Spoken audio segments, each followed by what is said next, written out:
তওবার দরজা কখন বন্ধ হয়? আমাদের জীবনের সবচেয়ে বড় প্রশ্নগুলোর একটি হলো, আমি কি এখনও ফিরে আসতে পারি? আল্লাহ কি আমাকে ক্ষমা করবেন?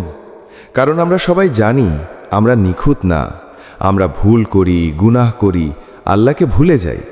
কিন্তু প্রশ্ন হলো, এই ফিরে আসার সুযোগটা কতদিন পর্যন্ত খোলা থাকে? রাসূল সাল্লাল্লাহু আলাইহি ওয়াসাল্লামের সুস্পষ্ট উত্তর। রাসূলুল্লাহ সাল্লাল্লাহু আলাইহি ওয়াসাল্লাম আমাদের এই প্রশ্নের পরিষ্কার উত্তর দিয়ে গেছেন। তিনি বলেছেন, নিশ্চয়ই আল্লাহ বান্দার তওবা কবুল করেন যতক্ষণ না তার প্রাণ কণ্ঠে পৌঁছে।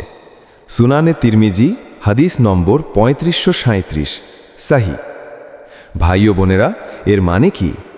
যতক্ষণ আপনি শ্বাস নিচ্ছেন, যতক্ষণ আপনার চোখ খোলা, যতক্ষণ আপনি হে আল্লাহ বলতে পারেন, ততক্ষণ তওবার দরজা খোলা। ওয়ার্নিং: প্রথম বন্ধ হওয়ার সময় মৃত্যুর মুহূর্ত।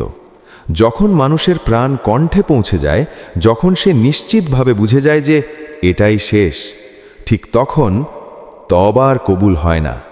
ঈমান আনার সুযোগ শেষ, ফিরে আসার রাস্তা বন্ধ। কুরআনে আল্লাহ বলেন, যখন তারা আমার শাস্তি দেখল তখন বলল, আমরা ঈমান আনলাম, কিন্তু তখন তাদের ঈমান তাদের কোনো উপকারে আসেনি। সূরা গাফির, আয়াত নম্বর 85। কারণ ওটা আর বিশ্বাস না, ওটা বাধ্য হয়ে স্বীকার করা।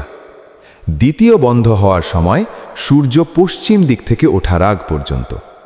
রাসূল সাল্লাল্লাহু আলাইহি ওয়াসাল্লাম আরও বলেছেন, সূর্য পশ্চিম দিক থেকে উদয় হওয়ার আগ পর্যন্ত আল্লাহ তওবা কবুল করতে থাকেন। সহিহ মুসলিম, হাদিস নম্বর 2703। এই ঘটনাটা হবে কিয়ামতের বড় আলামতগুলোর একটি।